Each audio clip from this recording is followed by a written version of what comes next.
ቅንጣት ታክል ስህተት እንዳትሰሩ ይህ ከባድና አስደንጋጭ ማስጠንቀቂያ የመጣው ከኢራን ከፍተኛ ወታደራዊ እዝ ነው። ሀገሪቱ በቀድሞ ጠቅላይ መሪያቸው አያቶላ አሊ ሐሚኒ ህልፈት ምክንያት ለአምስት ቀናት የሚቆይ የቀብር ስነ ስርዓት በምታዘጋጅበትና በከፍተኛ የሽግግር ወቅት ላይ በምትገኝበት በዚህ ሰዓት መላው የመካከለኛው ምስራቅ ቀጠና በከፍተኛ ውጥረት ውስጥ ይገኛል። ቴሄራን ለአሜሪካና እስራኤል ሊጸጸቱበት የሚችሉ አስገዳጅና ብርቱ የአጸፋ እርምጃዎችን እንወስዳለን ስትል ቀይ መስመሯን አስምራለች። ነገር ግን ዋናው ጉዳይ ይሄ ብቻ አይደለም። ሩሲያ ለኢራን ያዘጋጀቻቸው 20 ዘመናዊ የሱ-35 ተዋጊ ጀቶች ምርታቸው ሙሉ በሙሉ መጠናቀቁ ተሰምቷል። ይህ ክስተት እስካሁን እስራኤል በቀጠናው የነበራትን ፍጹም የአየር ላይ የበላይነት ይሰብረዋል የሚለው ጥያቄ አንዱ ነው። ቴሄራን ዓለም አቀፉን የኒውክሌር ኤጀንሲ ፍተሻ የከለከለችበት ሚስጥርስ ምንድን ነው?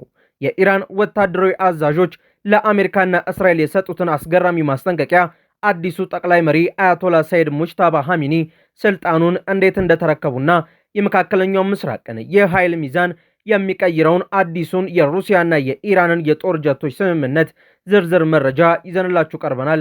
እስከ መጨረሻው አብራችሁን ቆዩ። እናንተ ደግሞ እንደ ሁልጊዜው ቪዲዮ ላይክ እና ሼር በማድረግ ጀምሩት። አዲስ ሆናችሁ ደግሞ ቻናላችንን ሰብስክራይብ በማድረግ ዓለም አቀፋዊ ተአማኒ መረጃዎችን ያገኙ።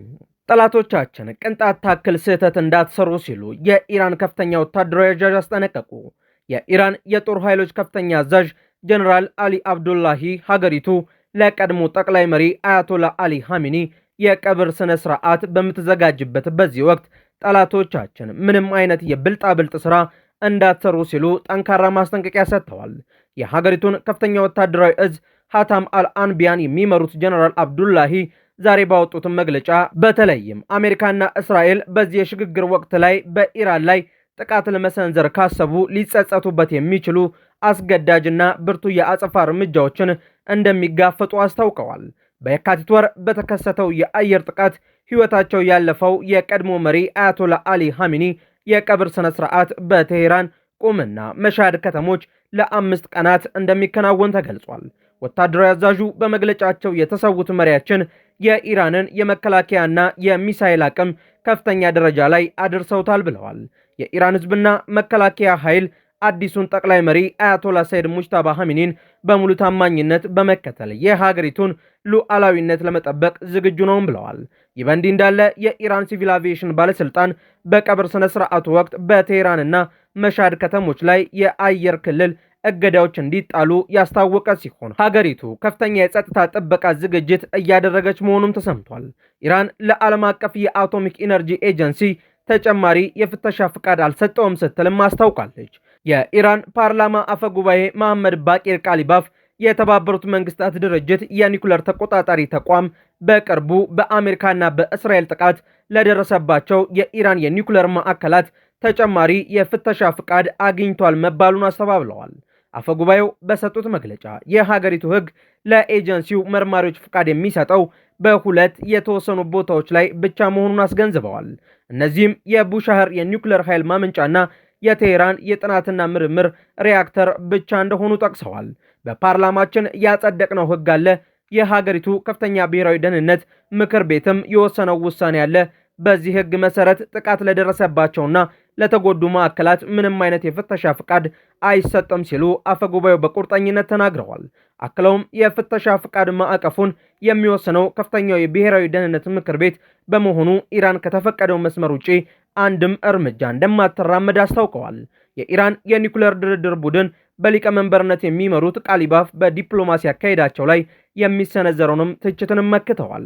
ተቺዎቻችን በዲፕሎማሲውም ሆነ በጦርነቱ ረገድ ሀገሪቱን አይረዱም፣ እኔ ግን ለመዋጋትም ሆነ ዲፕሎማሲውን ለመምራት ቁርጭ ተነስቻለሁ ብለዋል። አፈጉባኤው የሀገሪቱን የጸጥታና የፖለቲካ አቋም ሲያብራሩም ጠላቶቻችን ከጥንካሬ ቋንቋ ውጪ ሌላ ምንም አይረዱም፣ ስለዚህ እኛም ከጠንካራ አቋም መነሳት አለብን ካሉ በኋላ የቀድሞውን የእስላማዊ አብዮት መሪ የአያቶላ ሰይድ አሊ ሐሚኒን ደም ለመመለስና ፍልስጤምን ወይም አልቁዱስን ነፃ ለማውጣት ሊባኖስን መጠበቅና መደገፍ ግድ እንደሚል፣ ይህም በባዶ መፈክር ብቻ እንደማይሳካ አሳስበዋል። ቃሊባፍ የፍተሻውን ክልከላውን ሕግ ነው በማለት መከላከላቸው በኢራን የውስጥ ፖለቲካ ውስጥ የፓርላማውና የከፍተኛው ብሔራዊ ደህንነት ምክር ቤት ውሳኔዎች ምን ያህል ጥብቅ እንደሆኑ ያሳያል። እንደ አውሮፓውያን አቆጣጠር በ2015 ከዓለም ሀያላን ጋር ከደረሰችበት የኒውክሌር ስምምነት አሜሪካ በ2018 ከወጣች በኋላ የኢራን ፓርላማ የተባበሩት መንግስታት ድርጅት የኒውክሌር ተቆጣጣሪ ተቋም መርማሪዎችን እጅ የሚያስር ተከታታይ ጠንካራ ህጎችን አውጥቷል። አሁን የተሰጠው መግለጫም ኢራን ለዓለም አቀፉ ተቋማት በቀላሉ እጅ እንደማትሰጥ ለውስጥ ህዝቧና ለተቺዎቿ መልእክት ያስተላለፈችበት ነው። መግለጫው የሊባኖስን ደህንነት መጠበቅና የኢየሩሳሌምን ወይም አልቁድስን ነፃ ማውጣት የኢራን ቀዳሚ ዓላማ እንደሆነ በግልጽ ያስቀምጣል። ይህ የሚያሳየው በቅርቡ በእስራኤልና በአሜሪካ የሚሰነዘሩ ጥቃቶች በሊባኖሱ ሄዝቦላና በራሷ በኢራን ላይ የቴሄራንን ክልላዊ የስትራቴጂ አቅጣጫ እንዳልቀየሩት ነው።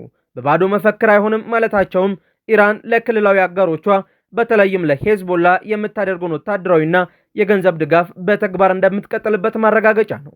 በሌላ በኩል ሩሲያ ለኢራን ያዘጋጀቻቸውን 20 ሱ-35 የተሰኙ ተዋጊ ጀቶችን ማጠናቀቋ ተገልጿል። የሩሲያ ትልቁ የጦር አውሮፕላን ማምረቻ ኩባንያ ክናንዝ ለኢራን አየር ኃይል የታዘዙ 20 ዘመናዊ ሱ-35 ተዋጊ ጀቶችን ማምረት ማጠናቀቁን ወታደራዊ የመረጃ ምንጮች ገልጸዋል። እንደ ዘገባዎቹ ጥቆማ እንደ አውሮፓውያን አቆጣጠር እስከ 2026 ማብቂያ ድረስ ተጨማሪ 10 ተዋጊ ጀቶች ተመርተው የሚጠናቀቁ ሲሆን ይህም የኢራንን የአየር ኃይል አቅም በከፍተኛ ደረጃ ያሳድገዋል ተብሏል። የሩሲያ የተባበሩት አቪዬሽን ኮርፖሬሽን ማኑፋክቸሪንግ በሳይቤሪያ በሚገኘው ኮምሶ ሞልስክ ኦን ኡመር በተባለው ግዙፍ ፋብሪካ ውስጥ የምርት ፍጥነቱን የጨመረው የኢራን መከላከያ ሚኒስቴር በአጠቃላይ 48 የሚደርሱ ሱ-35 ተዋጊ ጀቶችን ለመግዛት ካደረገው ሰፊ ስምምነት ጋር ተያይዞ መሆኑ ተገልጿል። በአሁኑ ወቅት የተመረቱት 20 አውሮፕላኖች በሩሲያ ውስጥ በጥበቃና ክትትል ላይ የሚገኙ ሲሆን ወደ ኢራን ለመውሰድ የሚያስችሉ የዝግጅት ስራዎች እየተከናወኑ መሆኑ ታውቋል። ኢራን ከአሜሪካ ጋር ከነበራት የጥንት ወዳጅነት ዘመን የተረፉትንና ያረጁትን የኤፍ-14 ቶምካት እንዲሁም ፕላኖቿን ለመተካት ለብዙ ዓመታት ስትጥር ቆይታለች። ይህ አዲሱ የ4.5ኛው ትውልድ ባለብዙ ሚና ተዋጊ ጀት ግዢ የሀገሪቱን የአየር መከላከያና የማጥቃት አቅም ወደ አዲስ ምዕራፍ እንደሚያሸጋግረው የውጭ ጉዳይና የመከላከያ ተንታኞች በማስረዳት ላይ ናቸው። የኢራን አየር ኃይል እስካሁን ድረስ የሚጠቀመው ከ1979 የኢስላማዊ አብዮት በፊት ከአሜሪካ የገዛቸውን አውሮፕላኖች ነበር። እነዚህ አውሮፕላኖች በማዕቀብ ምክንያት የመለዋወጫ እጥረት ያለባቸውና ከዘመናዊው የራዳርና የኤሌክትሮኒክስ ውጊያ ቴክኖሎጂ የራቁ ናቸው። ሱ-35 እጅግ በጣም ረጅም ርቀት መጓዝ የሚችል ሲሆን እስከ 2000 ኪሎ ሜትር የውጊያ ክበብ ያለው የራዳር እይታን ማደናቀፍ የሚችልና የላቁ የረጅም ርቀት ሚሳይሎችን መተኮስ የሚችል ተዋጊ ጀት መሆኑም ተነግሯል። ይህ ለኢራን ለመጀመሪያ ጊዜ በቅርብ ርቀት ብቻ ሳይሆን በሩቅ ለሚገኙ ጠላቶቿ ጭምር አስፈሪ የማጥቃት ክንድ ይሰጣታል።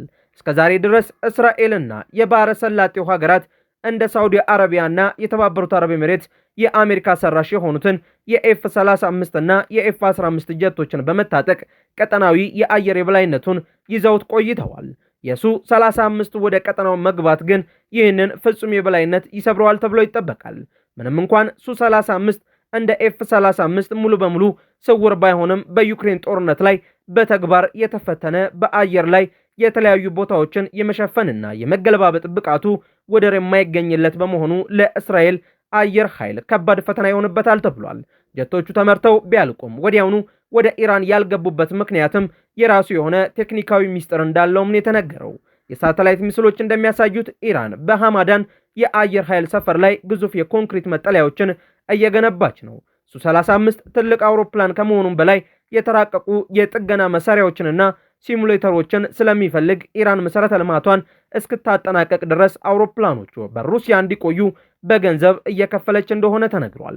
የኢራንና የሩሲያ ስምምነት በሁለቱ ሀገራት መካከል ያለውን ወታደራዊ ትብብር የሚያጠናክር ሲሆን ኢራን ለሩሲያ የሻሄድ ድሮኖችንና የባሊስቲክ ሚሳይል ቴክኖሎጂዎችን ስታቀርብ፣ ሩሲያ ደግሞ በምላሹ የቴክኖሎጂ አቅሟን የሱ-35 ጀቶችን የያክ-130 ማሰልጠኛዎችንና ምናልባትም ወደፊት የሱ-57 አምስተኛ ትውልድ ጀቶችን እያጋራቻት ይገኛል።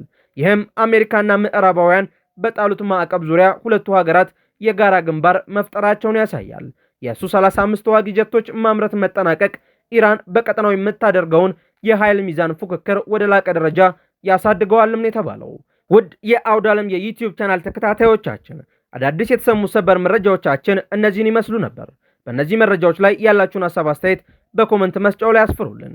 አዳዲስ መረጃዎችን በፍጥነት ለማግኘትም ቻናላችንን ሰብስክራይብ ማድረጋችሁንና ሌሎች እንዲዳረስ ላይክ እና ሼር ማድረጋችሁን እንዳትረሱ። በሌላ መረጃ ዳግም እስከምንገናኝ ቸር ቆዩን።